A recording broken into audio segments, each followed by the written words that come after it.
नमस्कार, रउआ देख रहे बनी डिजिटल न्यूज भोजपुरी। हम रउआ सामने बोल रहे बनी नरसिंह सम्राट।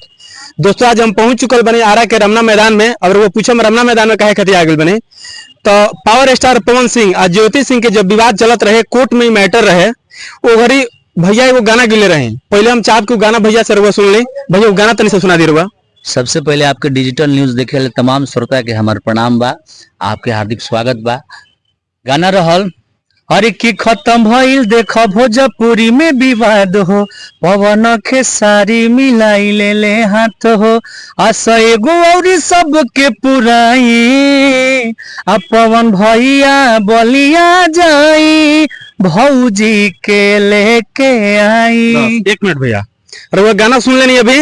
अब रउआ की बताओ चलिए हम कि जब यहाँ के गाना वगैरह जब गईले रहे तो बहुत सारा लोग इनका की कहत रहे कि तू अंतर्यामी हवा, भगवान हवा, ई कैसे तू जाना तरह कि पवन भैया भौजी के लेके अबे करी है। लेकिन सब के बात के अनसुना करते यहाँ के गाना गईनी आ गाना मिलियन में मतलब 8 लाख लोग देख ले वो गाना के, बहुत बढ़िया रिस्पांस मिलल। अब रउआ के एगो और बात बता दें कि पवन भैया और ज्योति भैया के मिलन हो गई। अब मिलन भैया के बाद यहाँ सब मिले खातिर एक खातिर यहाँ कि भैया रउआ ये बात के पहले से कैसे ही अनुमान रहे। बड़ा मुश्किल भैया खोजत खोजे में इतना समय लगा। सुबह 6 बजे से निकल बने, देखिए अब टाइम देख लिये को बजता, कबे से खोजता ही बानी हम, खोजत फलना के फोन करनी, चिल्ला के फोन करनी, पता करत रउआ के बता दी के नाम मनोज मित यादव। मुलाकात हो गई बा, गाना रउआ सुन लेनी। अब यहाँ से ही जानल जाओ कि आखिर यहाँ के मन में कैसे पहले से आयल कि मिलन हो जी और यहाँ के गाना गा देनी। हाँ भैया, ये रउआ दिमाग में कैसे आयल?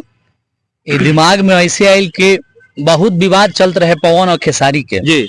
मतलब ऐसा विवाद रहे कि एक दूसरा के अगर देखल जाओ तो मारे पे भी उतारू रहे जी। हाँ, ये टाइप के दोनों टीम से प्रतिक्रिया। विवाद जब खत्म भइल पवन खेसारी के, तो उस समय फिर विवाद आ गई पवन सिंह ज्योति सिंह। तो हमारा दिल में एगो आवाज आयल कि जब ऐसा विवाद खत्म हो सकता तो जौन धर्म पत्नी बाड़ी जरा संगे 1 दिन 6 महीने साल भर चाहे जितने दिन बीतल हो के साथ फेरा ले ले बड़ी। बिल्कुल।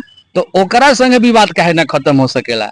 तो हमारा दिल में ये बात आयल है, गाना के हम तैयार कैनी और सोलंकी एंटरटेनमेंट कंपनी के माध्यम से रिलीज भई रहे जी जी। तो सोलंकी वाले भैया से कहीं तो भैया कहले कि मनोज बहुत अच्छा गाना बा, हमनी के कुछ अलग गावल जाओ और कुछ समाज खातिर गावल जाओ, जना से कि केहू के भला होके। वो गीत के हम गौनी देखी आज ऐसा भगवान सुनले कि पवन भैया और ज्योति भाभी एक होगी, लोग बड़ा दिल में खुशी बा भैया। लेकिन गाना गावे से पहले वैसा ना महसूस होता कि मान ली हम गाना तक गा देनी आ कहीं मिलन ना हुई तो लोग हमारा के भइल बन बड़की मिलावे वाला का ऐसा कुछ दिमाग में नहीं। देखिए ऐसा तो होला, लेकिन फिर भी मन में एगो ई संकल्प रहे कि चाहे जे कुछ होखे, पवन सिंह भैया खिसिया चाहे केहू गाली देवे चाहे केहू कुछ बोले, लेकिन हमारा ये गीत गावे के बा, से गावे के बा कि इससे 2 आदमी के जीवन संवर जाए। जी बिल्कुल सही। हमनी के भोजपुरी के पावर स्टार पवन सिंह भैया कहल जाले। भोजपुरी में सही बात बा कि जौन भोजपुरी में का स्थान बा अभी केहू के नहीं खे।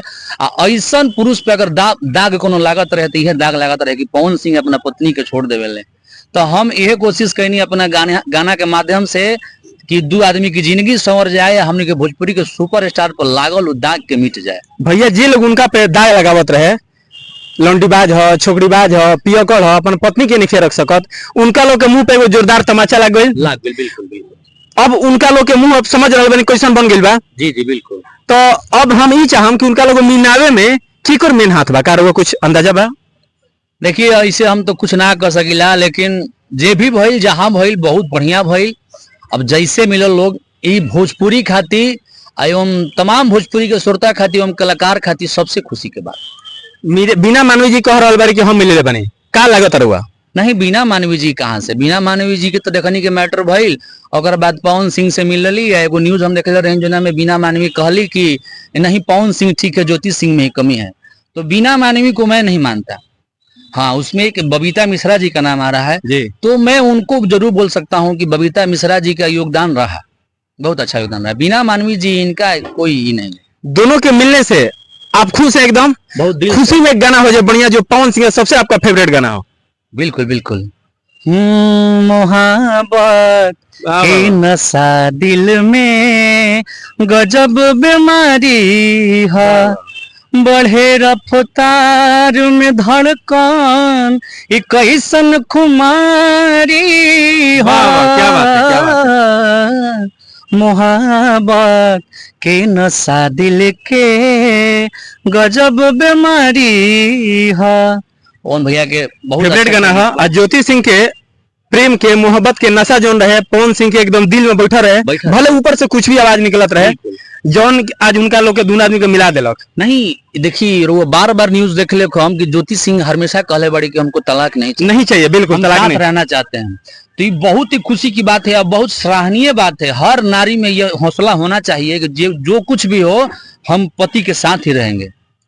ये हम ज्योति भाभी के अपना ओर से बहुत बहुत धन्यवाद करब एवं उनके हिम्मत के तारीफ करब कि एकदम अडिग रहली कि ना हम उनके साथ ही रहब तो रहब, नहीं तब तक दूसरा औरत रही तो तलाक देके सब खत्म हो गई। भैया एक बात और वैसे पूछम, पवन भैया राजनीति में उतरे खातिर एकदम मूड बना ले बने, वहां के घोषणा कर दिले बनी कि चुनाव हम लड़ब, कहां से लड़ब अभी तक घोषणा नहीं कैले, लेकिन वहां के आरा से बनी तो वहां के जाहिर सी बात बा कि उम्मीद भी रखम कि आरा से ही टिकट मिले हमरा। वर्तमान विधायक अभी आर के सिंह बनी जो बीजेपी से बनी, वहां के सीट छोड़े खातिर तैयार नहीं थी। अगर बाय देवे पवन सिंह पहला नंबर तो यह होता कि उनका लगे मुंह पर ताला लग जाए, हमने के ग्राउंड रिपोर्टिंग करे जाते रह जाता सीधे लोग रहे जो अपन मेहरारू के नहीं देखा तो हमने का देखी, उनका लगे मुंह पे एकदम धाक से लग गई तमाचा। तो पवन सिंह अगर मान ली राजनीति में खड़ा होता रहे, कहां तक सपोर्ट करो बरुआ? जी देखिए, एक कलाकार के नाते तो हमारे बहुत सपोर्ट रहे, ठीक बा, लेकिन अगर आरा खातिर उचित मानल जाओ तो हम आर के सिंह के मानब। कैसे कि देख ली रुआ रमना मैदान में बनी जितना विकास रुआ देख रहा बा, एक बार अपन रुआ कैमरा घुमा ले चारों तरफ। भैया हम अनुरोध करम कैमरा भैया से कि तनी सा रमना मैदान के एक बार दृश्य दिखा दी एकदम घास के बढ़िया से बिछा के बड़ा व्यवस्थित ढंग से ओकरा पे वर्क चल रहा बा। आरा रमना मैदान पहिलका जौन रहे अब नहीं थे, एकदम देख रहा बनी एकदम हरा भरा दिख रहा बा। अब का कहल जा रहा है रमना मैदान के एकदम पूरा दृश्य चेंज हो गई बा। आवे वाला 2 से 3 महीना में आरा रमना मैदान अगर केहू नया आदमी आई तो पहचान में भी नहीं कि यह आरा रमना मैदान है। तो अच्छा भैया हम ये कहब कि मान ली अगर आर के सिंह और पवन सिंह दोनों में अगर टक्कर हो जाता, चूंकि वो कलाकार बने तो आर के सिंह काम के प्रति आर के सिंह के वोट दे हम, लेकिन कलाकारी के प्रति अगर सपोर्ट करे के बात आई तो केकरा के सपोर्ट करब? नहीं देखिए, बात ऐसा बा कि आर से तक केहू एक आदमी के टिकट मिले, अगर बीजेपी से वहां गए तो जी या तो आर के सिंह के या पवन सिंह के, जी दोनों आदमी से एक आदमी के टिकट मिले। एक नागरिक होके के नाते एक नागरिक के कर्तव्य बनता कि उसी को सपोर्ट करना चाहिए जो आपके शहर, आपके गांव, आपके जिले का विकास करे। तो हमारे नजरिए से देखने से भी तो जितना आरा में विकास हुआ है आर के सिंह का देना है।